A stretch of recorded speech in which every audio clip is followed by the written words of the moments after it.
Number 10. San Miguel Corporation, 133 years old.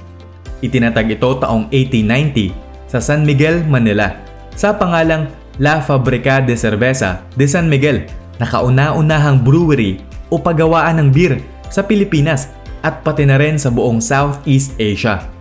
Ang negosyanteng Espanyol na si Enrique Maria Barreto de Icaza y Esteban ang nagtayo nito at ngayon naman ay pinamamahalaan ng President at CEO na si Ramon Ang. Si Ramon Ang ang may pinakamalaking parte ng San Miguel Corporation na tinatayang nasa 42%. Kabilang sa mga negosyong pagmamay-ari ng San Miguel, ang San Miguel Brewery Incorporated at Ginebra San Miguel Incorporated na gumagawa ng mga paborito nating alak kagaya ng Red Horse, San Miglite at GSM.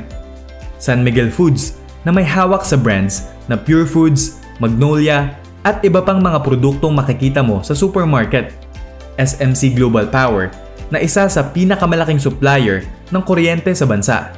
Petron Corporation na pinakamalaking oil company sa bansa. SMC Infrastructure na tagapamahala ng AutoSweep RFID system ng mga expressway na sila rin ang gumawa. San Miguel Properties Incorporated na gumagawa ng subdivisions, condominiums at office buildings. Eagle Cement na ikalawa sa pinakamalaking gumagawa ng semento sa Pilipinas at Bank of Commerce